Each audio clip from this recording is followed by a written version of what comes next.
Première lettre aux Thessaloniciens, chapitre 1. Salutations. Moi, Paul, avec Silas et Timothée, j'écris à l'église de Thessalonique qui appartient à Dieu le Père et au Seigneur Jésus-Christ. Que Dieu vous bénisse et vous donne la paix. Paul remercie Dieu pour la foi des chrétiens. Sans cesse, nous remercions Dieu pour vous tous et nous disons vos noms dans nos prières. Devant Dieu notre Père, nous nous souvenons toujours de vous. Oui, votre foi est active, votre amour vous fait agir et votre espérance en notre Seigneur Jésus-Christ est solide. Frères et sœurs chrétiens, nous le savons, Dieu vous aime et il vous a choisi pour être à lui.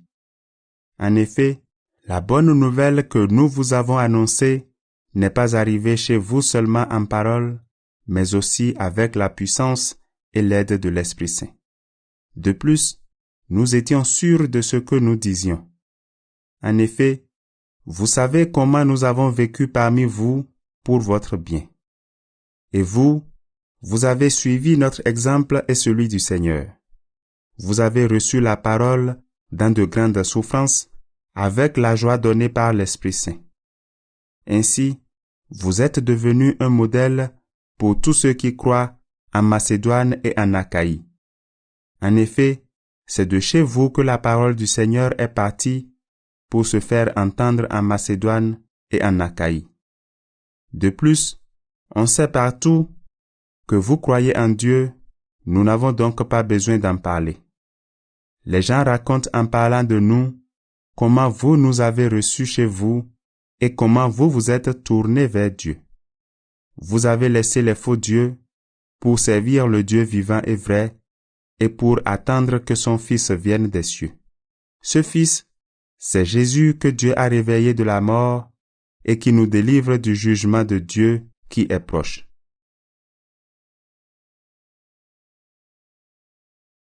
Première lettre aux Thessaloniciens, chapitre 2. Le travail de Paul à Thessalonique. Frères et sœurs chrétiens, vous le savez bien, nous ne sommes pas allés chez vous pour rien.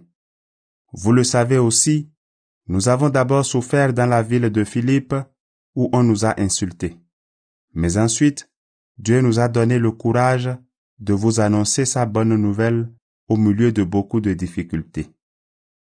Nos paroles ne s'appuient pas sur des choses fausses, nous n'avons pas de mauvaises intentions, nous ne cherchons pas à tromper. Au contraire, Dieu nous a trouvés capables et il nous a confié sa bonne nouvelle. Maintenant, quand nous parlons, ce n'est pas pour plaire aux hommes, c'est pour plaire à Dieu qui voit le fond de notre cœur. Vous le savez, nous n'avons jamais parlé pour flatter les gens et notre intention, ce n'était pas de gagner de l'argent, Dieu en est témoin. Nous n'avons cherché les félicitations de personne, ni de vous, ni de quelqu'un d'autre. Pourtant, nous les apôtres du Christ, nous pouvions faire peser notre autorité sur vous. Au contraire, quand nous étions avec vous, nous avons été pleins de douceur, comme une mère qui prend soin de ses enfants. À cause de notre tendresse pour vous, nous étions prêts à vous donner non seulement la bonne nouvelle de Dieu, mais aussi notre vie. Notre amour pour vous était devenu si grand. Frères et sœurs, vous vous souvenez de notre travail et de notre fatigue. Nous avons travaillé nuit et jour pour ne rien vous coûter, et c'est ainsi que nous vous avons annoncé la bonne nouvelle de Dieu. Avec vous les croyants, nous avons agi d'une manière parfaite et juste. On ne pouvait rien nous reprocher, vous êtes témoins de cela, et Dieu avec vous. Vous le savez aussi, avec chacun de vous, nous avons été comme un père avec ses enfants. Nous vous avons donné des conseils et des encouragements. Nous vous avons demandé avec force de vivre comme Dieu le veut, lui qui vous appelle à entrer dans son royaume pour participer à sa gloire. Les Thessaloniciens ont bien accueilli la parole de Dieu. Sans cesse, nous remercions Dieu pour une autre raison encore. Quand vous avez reçu de nous la parole de Dieu, vous ne l'avez pas reçue comme une parole humaine, mais comme la parole de Dieu. Oui, elle vient vraiment de Dieu et elle agit en vous, les croyants. En effet, frères et sœurs, vous avez imité les églises de Dieu qui sont en Judée et qui sont unies au Christ Jésus. Vous avez souffert à cause des gens de votre pays, comme ces églises ont souffert à cause des Juifs. Ils ont tué le Seigneur Jésus et les prophètes, et ils nous ont fait souffrir, nous aussi. Ils ne plaisent pas à Dieu, ils sont ennemis de tout le monde. Ils nous empêchent d'annoncer à ceux qui ne sont pas juifs le message qui doit les sauver. Ainsi, ils complètent la somme des péchés qu'ils ont toujours commis. Mais finalement, la colère de Dieu est tombée sur eux. Paul désire revoir les chrétiens de Thessalonique. Frères et sœurs, nous avons été séparés de vous pendant un certain temps, loin des yeux, mais pas loin du cœur. Nous désirions beaucoup vous revoir et nous avons tout fait pour cela. Nous avons voulu vous rendre visite plusieurs fois. En tout cas, moi, Paul, j'ai voulu le faire, mais Satan nous en a empêchés. Oui, notre raison d'espérer, notre joie, c'est vous. Quand notre Seigneur Jésus-Christ viendra, vous serez pour nous la récompense qu'on donne aux vainqueurs et devant lui, nous serons fiers de vous. C'est vrai, vous êtes notre fierté et notre joie.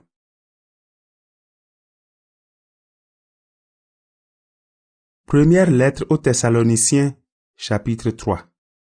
Aussi, comme nous ne pouvions plus attendre, nous avons décidé de rester seuls à Athènes.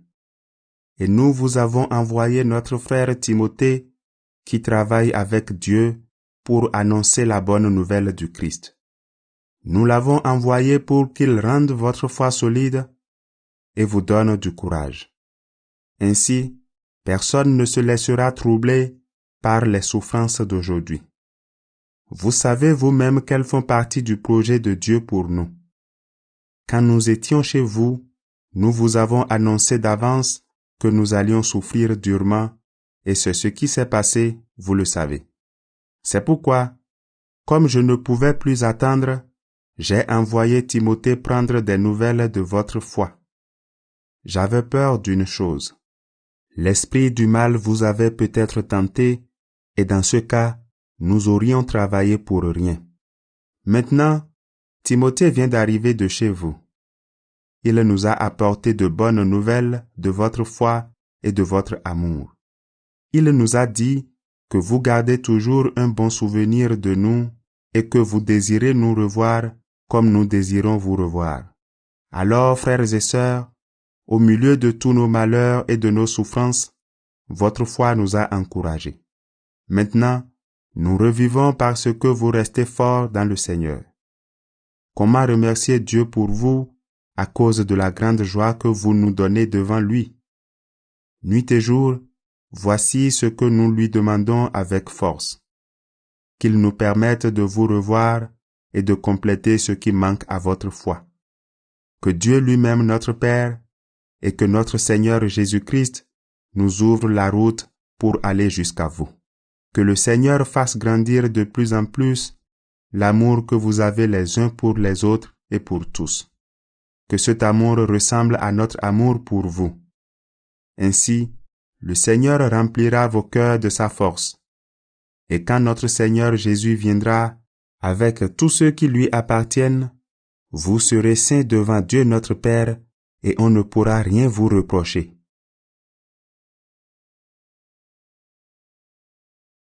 Première lettre aux Thessaloniciens, chapitre 4. Vivre comme le Seigneur le demande. Frères et sœurs chrétiens, vous avez appris de nous comment vous devez vivre pour plaire à Dieu, et c'est bien de cette façon que vous vivez. Mais faites encore des progrès. Nous vous demandons et nous vous conseillons cela au nom du Seigneur Jésus. En effet, vous connaissez les conseils que nous vous avons donnés de la part du Seigneur Jésus. Ce que Dieu veut, c'est que vous soyez entièrement à lui. N'ayez pas une vie immorale.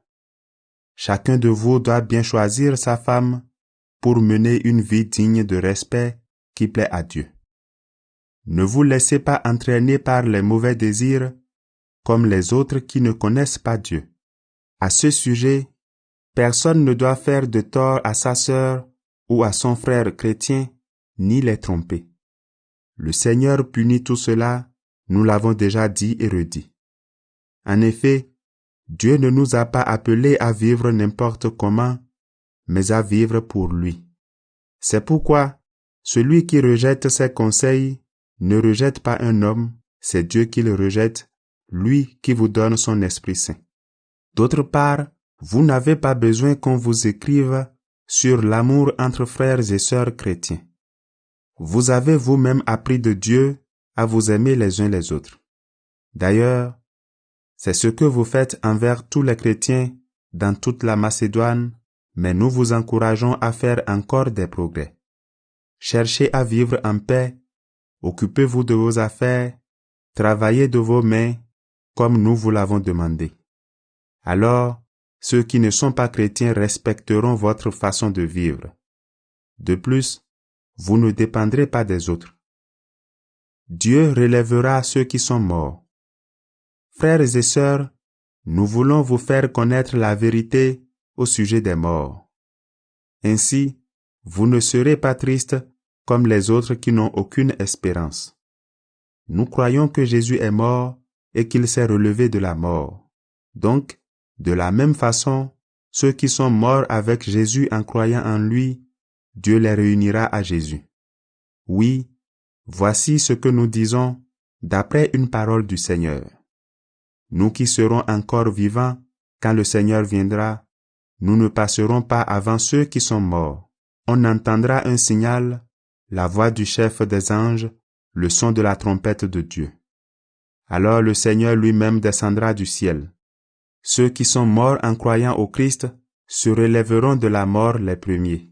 Ensuite, nous qui serons encore vivants, nous serons emportés ensemble avec eux sur les nuages en montant vers le Seigneur pour le rencontrer. Et ainsi, nous serons avec le Seigneur pour toujours. Alors, encouragez-vous les uns les autres avec ces paroles.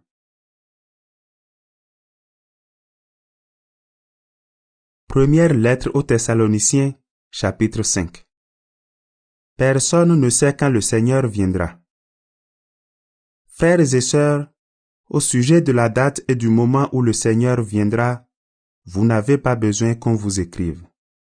Vous le savez très bien vous-même, le jour du Seigneur arrivera comme un voleur dans la nuit. Quand les gens diront « Quelle paix, quelle sécurité !» alors tout à coup ce sera la catastrophe. Elle tombera sur eux comme les douleurs sur la femme enceinte et ils ne pourront pas y échapper. Mais vous, frères et sœurs, vous n'êtes pas dans la nuit et ce jour-là ne peut pas vous surprendre comme un voleur. En effet, tous, vous appartenez à la lumière, vous appartenez au jour. Nous ne vivons pas dans la nuit, nous ne vivons pas dans l'obscurité. Ne dormons pas comme les autres, mais restons éveillés et soyons sobres. Ceux qui dorment, dorment la nuit. Ceux qui boivent trop, boivent la nuit. Mais nous, nous appartenons au jour. Alors soyons sobres. Prenons la foi et l'amour comme vêtements de combat. Mettons comme casque l'espérance d'être sauvés. Dieu ne nous a pas appelés pour nous juger, mais pour que nous obtenions le salut par notre Seigneur Jésus-Christ. Jésus est mort pour nous, afin que vivants ou morts, nous vivions unis à lui. Alors, encouragez-vous les uns les autres et construisez la communauté comme vous le faites déjà. Dernier conseil et salutation. Frères et sœurs, nous vous demandons ceci. Respectez ceux qui travaillent parmi vous comme responsables. Le Seigneur vous les a donnés pour vous conseiller. Montrez-leur beaucoup de respect et d'amour à cause de ce qu'ils font. Soyez en paix entre vous. Frères et sœurs, nous vous demandons encore ceci. Faites des reproches aux paresseux. Donnez du courage à ceux qui n'en ont pas beaucoup, soutenez les faibles, soyez patients envers tous. Attention, personne ne doit rendre le mal pour le mal, mais cherchez toujours à faire le bien entre vous et avec tous. Soyez toujours joyeux, priez sans cesse, remerciez Dieu en toute occasion. C'est ce qu'il attend de vous qui êtes unis au Christ Jésus. N'empêchez pas l'Esprit Saint d'agir, ne méprisez pas les paroles des prophètes. Examinez tout avec soin et retenez ce qui est bon. Évitez le mal sous toutes ses formes. Que le Dieu de la paix lui-même vous fasse vivre totalement pour lui. Qu'il garde toute votre personne, votre esprit, votre âme et votre corps. Alors on ne pourra rien vous reprocher quand notre Seigneur Jésus-Christ viendra. Celui qui vous a appelé est fidèle, il agira pour cela. Frères et sœurs, priez pour nous. Saluez tous les chrétiens en les embrassant comme des frères et des sœurs. Je vous le demande au nom du Seigneur. Lisez cette lettre à tous les chrétiens. Que l'amour de notre Seigneur Jésus-Christ soit avec vous.